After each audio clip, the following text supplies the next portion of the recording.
All right. Hey, howdy and hello there. Welcome into another great, grand, and wonderful episode of T1A. I'm Tink. That's Cranny. Beautiful. Are you looking for a few players to either add into a trade or to draft later in the later rounds? Then you can then look to move midseason, maybe make a little profit. Good. That's what we're going to talk about today. Let's get into it.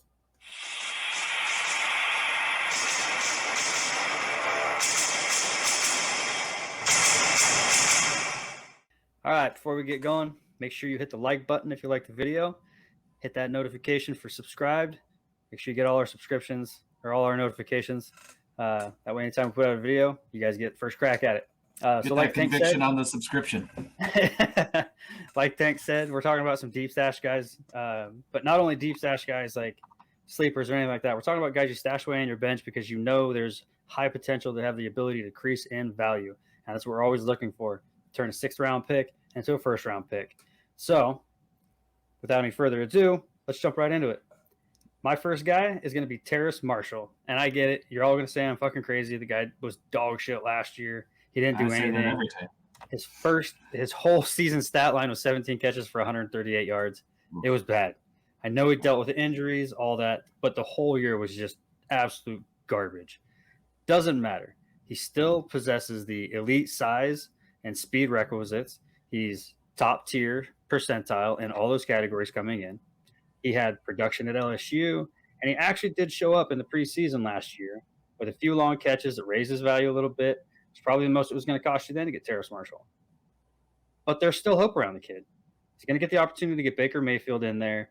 CMC comes in there. I know a lot of people are worried about targets and all that kind of stuff, but I still think that there's enough a tight-knit target group here between Robbie Anderson, DJ Moore, and Christian McCaffrey that Terrace Marshall can work his way in here and show off as a big slot player and see a lot of good looks from Baker, who I feel is going to be very safe. Baker works a lot down the middle of the field, not so much out past the hash marks. Ask OBJ about that and his dad with all the beautiful videos he put out. So Baker lives in the middle field, and that's where Terrace Marshall's probably going to get a lot of his run. I don't see them lining up a lot outside. He did have a high slot percentage last year. I see them repeating that. We've gotten really, what's the word I'm looking for here? We've gotten really spoiled with all the wide receivers we've had come in that have just skyrocketed. Justin Jefferson, Jamar Chase, and they've really kind of set the bar. And you got guys now coming in that have all this hype behind them. And Terrace Marshall had some of that last year. I think a lot of that can carry over this year. And you can go get Terrace Marshall right now for a 2023 3rd-round pick. Nobody's going to want a second from you. You're probably not getting anything from it. And when the trade pops up in your chat room, your league's going to make fun of you. But here's what I'm saying. You got a guy that could go for an easy 60, 70 catches for 1,000 yards, and who knows what the touchdown percentages will be. And that's being the 3rd to 4th option in his offense. Yep. Go out and get the guy, keep him on your bench, and when he rises above a 3rd-round value pick for next year, go ahead and thank me on that. Now, after that, we got to listen to Tank talk about fucking JuJu. JuJu. All right. Right now, he's going sleeper ADP 95.9. He's going around the 10th round. You know, with the departure of Tyreek and the amount of targets that are going to be voided, Kelsey and whoever proves to be the receiving back out of Kansas City, whoever the hell that's going to be, one of the guys in the receiving core has to be somebody to step in and take those targets. McCole hasn't done it, and the rest of the vets just haven't brought it together either. JuJu has produced, so out of all those guys, I see him as the most likely. I know he's a slot guy. I know he relies on volume, but that's kind of what you expect for him to get inside of this offense because they're going to be covering Kelsey. You know, Sky Moore's running down the field. They're going to have some plays designed to get to JuJu. And that's where, you know, first couple of weeks of the season, JuJu starts getting targeted by Mahomes, sell him. You know, there's no way that he's going to be a wide receiver 1, but maybe a low-end wide receiver 2. You know, just waiting those few games for that value to build, just move him along. What do you think you're getting in return for JuJu as far as where his value would be right now? Right now? Yeah. you're probably maybe you can get a 22nd or 23-second. Yeah, I mean, JuJu nobody's really comfortable with that. Yeah. Usually got to kick back like a third or a fourth with it, or add in another piece. If I was going to move in on a JuJu piece, which I do agree with you, I think getting any piece of this Kansas City offense is a really good idea. But I think pieces that anybody should be targeting right now, I know there's a lot of MVS talk. I mean, come on.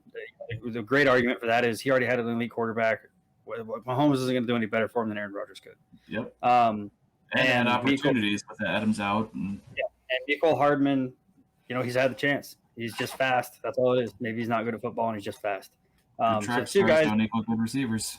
So two guys, that I think on this offense that I would want to own in the wide receiver core, JuJu or Sky Moore.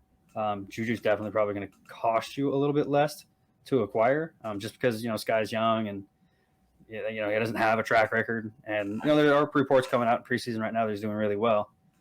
So one of those two guys in this offense, and I feel like Sky would be the one you'd hang on to, and I agree with you completely. Trade JuJu the second you get a shot. If that value for JuJu into a first rounder or a high end that you can see a high end second rounder, make that. Or even pairing a third and JuJu to get a first round, like that would be a good enough value for me to move. And you're the big contract guy. Didn't JuJu just sign a 1-year deal with KC?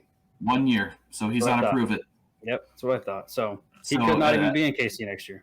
Another great reason to move him, because who knows where he ends up next year. Gonna go for the money, and all the bad teams are broke. Barf.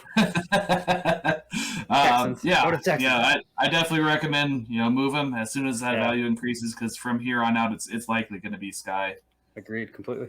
So next player I've got up here, I've been waiting for a while for him to break out, but I just don't want to see something break again.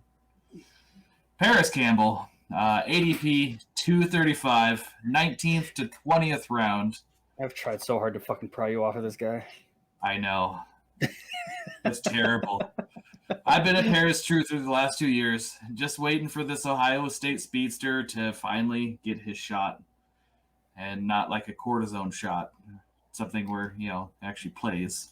Yeah. Colts brought in Rivers. I was like, all right, short routes to utilize his uncanny 4.31 speed, which is 99th percentile, and his quick cut bursting scoring of 98th percentile.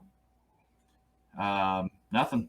I mean, there's just nothing there, because he sprained his PCL and his MCL, and they finished him for the season. I'm like, all right. Well, and then next year the Colts roll in Carson Wentz. All right. We can hit Paris on the deep ball. Fucking broke his foot again. Same foot that he broke back in college. All right, so donezo for that season. Now we're rolling into Paris's 4th year. He's got Matty Ice, and all we hear, things are clicking with him. Expect a full showing of like a Roddy White, Julio Jones-esque production between both receivers of Paris and Pittman. I could see over 100 receptions this year. Maybe. But all we need is just a game or two with some production.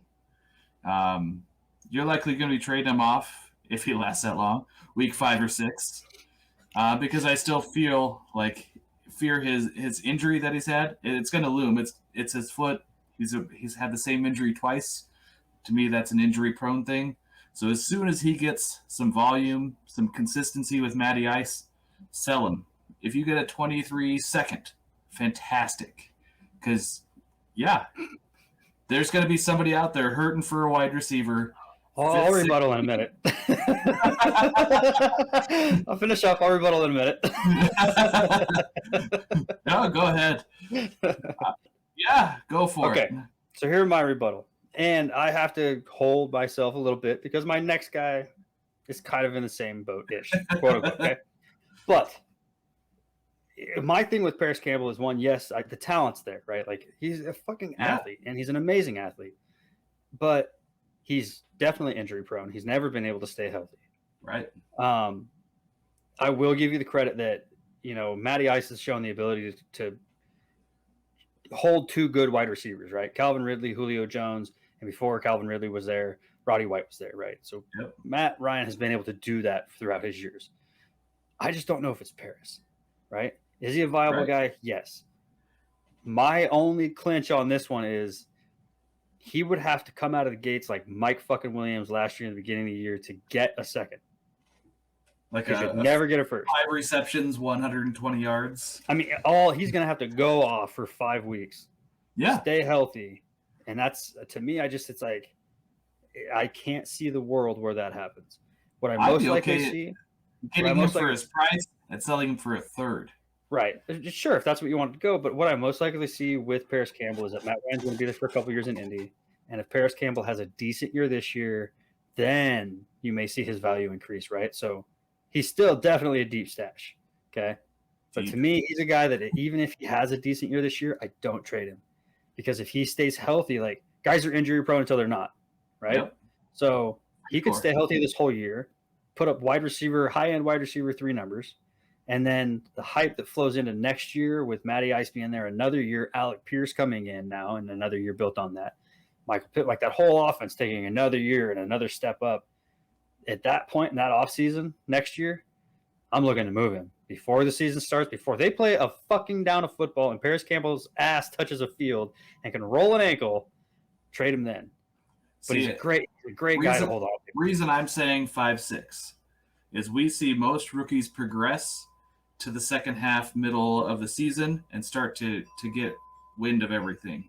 So I'm seeing Alec Pierce supplant him and bury him on the depth chart by week 8, week 9. So try to move him before you can get some value out of him before his ceiling is either up there and he stays up there, which is great. Then you kind of lost out. But at the same time, you're taking off all that risk of just holding him because there's going to be a transition where Pierce supplants him and just takes him out. But I think there's easier ways to get a third-round pick if that's what you're going to get out of him. You know what I mean? Like third-round pick, just add a third round and a deep deal, and you're getting third-round picks. But a second-round pick next year, if you're like saying, if he catches 100 balls this year, if he's a Tyler Boyd of a high-powered offense in Indy that now Matt Ryan's there, I mean, you're getting your second off him next year probably. Right? Yep. It'll be a fight. You have to find the right guy to do it. But, yeah, I've been trying to beat my head against that wall for Paris Campbell and you. It's going to take a while to get to this episode, too. And now you're like, All right. Now, I do have to say a lot of people seem to think your next guy is a potato as well. So some even might say he's washed up. Who is it? Jameson Crowder. And before I get going with him on anything, I know right now, like I wrote this up and then Isaiah McKenzie was like, no, I think I'm going to go out there with the starters. Fine, whatever. Isaiah McKenzie is the third wide receiver there, right? But of those 3 guys, Diggs, Gabe Davis, and Isaiah McKenzie, someone's going to get dinged up. Someone's going to miss a little bit of practice time. Jameson Crowder slides right in. Not to mention the Buffalo Bills run a ton of 4 wide receiver sets. So he's going to see the field. He's a polished veteran. He's a great route runner. We don't know if Isaiah McKenzie is a great route runner just yet. Is he faster than all hell and twitchier to shit? Yeah, sure. Yeah. But that's a gimmick thing, right? Jameson Crowder is a reliable guy along the same lines of Emmanuel Sanders and Cole Beasley. And those are the kind of guys I think they're going to get peppered with targets by Josh Allen. Yeah. As I feel like Josh Allen has they got him running the ball all over the fucking hell and back. I think that offense goes a lot away from where Dable had it. And McDermott is going to make that how he wants it. It's going to be a little bit more run heavy, a little bit more play action, a little bit more Josh Allen rolling out of the pocket with the option rather than being in so much traffic and then taking off and taking funny hits. And I think they're going to be definitely still pass-centric because that's how the offense is still built. Moving him into more of that smarter quarterback realm where he's protecting himself and the ball versus just trying to progress the ball. Yeah, and even though I'm not a big Russ personal fan, as a football player, Russell Wilson was one of the best at that. Right, at a drop back, stepping up in the pocket, and then the timing of it and realizing when to take off and go get 8 yards and get out of bounds and not take the beating. But right now, Josh Allen has got, we're going to win a fucking Super Bowl on my shoulders, and we're going to go do it. So I don't know if they'll be able to break him of that. Hey, Wyoming cowboyed up. Yeah, exactly. I got to say I felt foolish not staying Beasley like before. I saw guys grab Beasley. I'm like, why? This guy is a vet. He's just washed. But we saw him do it in Dallas, and then when he went to the Bills, it just blossomed. You're like, of course. I mean, he was already doing this. So I could see where you're going with Crowder here. Yep. Crowder's already posted wide receiver 3 or better numbers in 4 of his 7 seasons. He's been on crap offenses too. I mean, like with the Jets, he was a wide receiver 3 with the Jets. He's accomplished the feat twice with both Washington and the Jets in his 2 years there. Actually, I'm sorry. Yeah, he was a wide receiver too. Now those teams aren't exactly known for top end offense, of course, right? But Buffalo is, and so I bet none of those teams were throwing the ball 645 times when Crowder was there, right? There's no fucking way. Maybe if you combined them. Yeah, maybe you brought all 4 seasons together, right? So that's a lot of opportunity floating around for a smart vet like Crowder to take command of. With his main competition, of course, being Diggs, Gabe Davis, Dawson Knox, Isaiah McKenzie. Like, yes, I know there's a lot of guys, but there's still a lot of passes got to get thrown to people.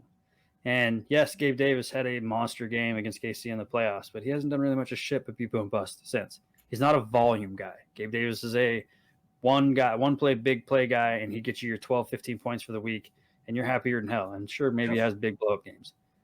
But if you're looking for a guy that's going to get you 45 catches, 50 to 60 yards, every once in a while get a chance at a touchdown for you, this is your guy right here, and he's definitely going to cost you a 2023 third-round pick, right? Like, you throw that out there to somebody, and they're going to think you're overpaying. I honestly think it's an overpay. Consensus on KTC has it at that. But I think if you were to shop around and say, hey, I want Crowder, you probably wouldn't have to come out of the 4th round to get Crowder. And it's a dart throw, but think of the dart throws already taken in the 4th round. And always remember, recoup draft picks later in bigger trades. Throw those picks that you're using on these smaller guys that you're taking stash values on.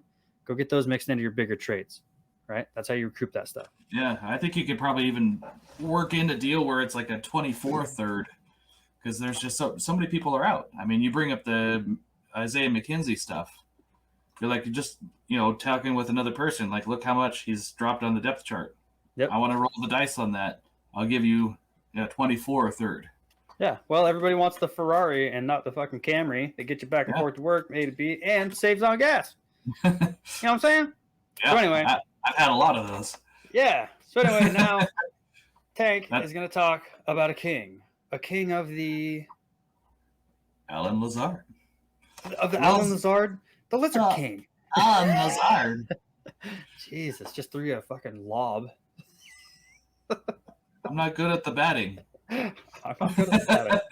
We're covering football for a reason. All I have to do is push people around. Yeah, the only way I can catch a baseball is my face. So let's just move on. That stops it. All right, Alan Lazard. ADP sleeper right now, 148.7, going around the 12th round into the 13th. When we research this, he's actually come up just a little bit since then. But if he's the wide receiver 1 in week 1, he's got the green light to me to be the wide receiver 1 on the team for the year. I'm not sure if he's going to be that number 1 target getter with Aaron Jones there, but let's take a look at who else is there. Christian Watson is missing time. That's valuable. Mm-hmm. And Dubs has been there. He's had a good preseason, and that's really boosted him in the charts. Amari Rogers, nothing going on there. He's measured out spec-wise on Player Profiler like Devontae Adams, but he's 5'9". Mm-hmm. So that's not going to get him much. I mean, Devontae doesn't have spectacular measurables. So we got Randall Cobb again. He's back for another year. On demand from Aaron. Oh, yeah. Give me this guy a night. I guess he's good at blocking, I hope. So that's kind of what we've got right now for competition against Lazard. So it comes down to Lazard's probably going to be the guy. Even Adams had gone through something very similar with Aaron Rodgers when Jordy Nelson left. So, there's always that opportunity to find another guy. I think this is a great guy to take a shot on and, possibly be moving on. I know it's going to be tempting, very tempting to hold on to Lazard because he's going to be with Aaron Rodgers. But, kind of like what you're saying, it might be an end-of-the-year move. But you'd see what's going on. If you're a rebuilding team, you're going to move this guy earlier in the season and try to recoup some draft pick for next year or some younger guys. and trading, try to tier down as quick as you can where if he's performing at a higher level. Unless somebody slings you like a 23 first right away, wait till closer to the trade deadline, see what you can work. By then, he's probably going to be that borderline wide receiver 2 range, and you could probably get a lot more for him, especially somebody wanting to make a playoff push. And that's how you would really navigate Lazard. Well, now that we've had a whole list of wide receivers, thankfully, you brought in a running back for us. He plays running back, but he catches a little bit more like a wide receiver. I'm sorry, I'm so fucking excited for this one. Listen, so before I say this, guy, okay. Talk about setting it up. Yeah, There you go. Yeah. Hey, All you gotta do is say his name. Before I say this guy, I gotta tell you, I wasn't that high on this guy. I was definitely not into the situation he is in. And then I started to research it because I felt like this is a guy, like if you go get him and he has a good run of 2 or 3 weeks, you could probably trade him. And, he's a little injury prone-ish, quote unquote. And like I said, he's in a kind of crowded backfield on a new offense with a bunch of new pieces around him and a new head coach. And it is Chase Edmonds. And let me tell you why. Okay, I'm going to end up doing a little bit of reading because I wrote a lot of this. It came out really nice when I wrote it all. So I'll be doing some of the reading, but I'll pop back in. But guys like Mark Casper Zazak, or however you say his Canadian name, when you watch this, Mark, I'm sorry I'm reading. Just leave me alone about it. Okay. So, like I've already said, Miami's offense is an absolute nightmare scenario for fantasy, okay? You got 2-star wide receivers, so you're not sure which one of them are going to be better. I know Tyreek's ADP and Jalen's are like just floating back and forth, but always close to each other, separate a little bit, but they're close. You got a subpar quarterback in Tua, and you've got multiple tight ends on the roster in Gesicki, Smythe, Hunter Long. Like, who knows what the hell that's going to go with? I know Gesicki's probably the catching guy, but whatever. Hardly anything happened in the preseason for those guys. All of this to go along with one of the most crowded backfields out there with Raheem Mostert, Sony Michel, Myles Gaskin, Dokes, one of my favorite guys that I'm hoping to hell makes the roster, Quandre White. Like, there's a lot of guys there that fit what we hope or potentially think is going to be the running scheme there, okay? This team is a pain in the fucking ass to go through and try to pick players from. There's a lot of people not committing. I think if you are going to own a piece that you're going to put a stamp on, I think Tua is probably the best one. To me, Chase Edmonds is a stash guy because he's already shown in the past as an injury-prone guy. He's going to miss some time, but he showed he can have a workload, right? But I don't think he's the end-all, say-all in Miami as the running back. He's going to be easily replaceable. He's a guy this year when if you're competing, you're holding on Chase Edmonds for the whole year, especially if he's having a good year. If you're a rebuild team and Chase Edmonds is on your squad, if you don't get a 23-second out of him or even a desperate team that throws a first at you, guilty, I've done that shit before, then you're selling yourself short on this, okay? So now here's where we get into a little bit of the reading. Let's look at what Chase Edmonds accomplished last year in Arizona. Through the first 8 weeks of last year, Edmonds outsnapped James Conner in 7 of those weeks. He had 1 touch in week 9, and he got hurt in week 9 on that 1 touch, okay? In those first 8 weeks, Edmonds amassed 75 carries for 427 yards and 1 touchdown to go along with 30 catches for 211 yards in the passing game. Extend that over a 16-game schedule, and you get 150 carries for 854 yards, 2 touchdowns, 60 catches for 422 yards. We all know we can't really predict touchdowns, right? But we definitely look and see a guy that's going to have damn near 1,300 yards. And on small sample size, that's 210 touches, and that guy has 1,300 yards. Yeah. You bump touchdowns up a little bit, and he is a solid RB2 for you. And I don't think I even said where we're getting him drafted at. You were getting this guy in the 11th round, right? Yeah. 11th round. He's down around where like Rashad Penny and those kind of guys are at. Yeah, seeing 60 targets at the running back position is well above the league average. Exactly. Oh, I have the total right there. It was 1,276 yards, 1,300. Okay. Exclude the touchdowns, and that's 187.6 PPR fantasy points, which would have been good for RB 17 and 18 right there with Javonte Williams and Melvin Gordon last year. Okay. And I know that weren't his numbers, but I'm just saying, like, if we extrapolate it over full season, this is what he was projected to get. That just means the guy has to play like 14 games, right? Which he doesn't really do much of. So Edmonds is set up to be in a similar offense to AZ and signs. Oh my God, hold on, I forgot a spot. He was comparable to Javonte Williams and Melvin Gordon. That's without scoring a single touchdown into consideration. That's no touchdowns. If he were to get that number, that puts that guys with no touchdowns. So now you start adding touchdowns and watch him jump up the running back board. Okay. Yeah, your predictions without any more touch. I mean, you predicted one more touchdown. Yeah. With all those extra touches, like he's gonna score more. I didn't give him any touchdowns. That's right. Without any touchdowns. That's what he had. So he's set up in a similar offense in AZ or in Miami that it was in Arizona. He's gonna see a bulk of the big words or the big work. If, and this is a big if, he can stay healthy for 14 games, he will be a lock to finish as a middling RB2, and the cost to acquire him is like stealing, right? Oh, what are you going to get him for? I'm going to get to that here in the end here. Okay. Don't buy into the hype that any coach that leaves a Shanahan system is going to then turn a similar offense, right? They didn't do it last year in New York. They haven't done it in past situations. Yes, they bring the zone run scheme, but they're not. It's the zone run scheme isn't just Kyle Shanahan, right? Zone run scheme isn't the whole thing. That's why Kyle Shanahan leads the league in motion plays and getting people to move and show what they give up. Because he's an offensive genius. But they are going to probably adopt the run game, okay? You don't franchise tag an athletic tight end Gesicki for $11 million if you tend to run the ball like the Ravens or the Niners do. You don't upgrade the O-line with solid pass pro linemen if you're going to run the ball like the 1966 Packers. This team will want to win through the air, create box counts in their favor through alignments and shifts, and be an efficient running team. I do believe this team adopts a stretch run scheme, like I said, which fits Edmonds perfectly. Not to mention the potential for RB splits into the slot or design routes on passing plays that Edmonds already excels in. Let's not forget that McDaniel played a large part in how Debo was used at the end of last year. That design that went into those players was very creative, to say the least, and steps in towards Edmonds. Yeah. One of the first free agents to sign with the team, first running back to sign with the team, and he signed for 3 times as much as the next closest running back on the roster.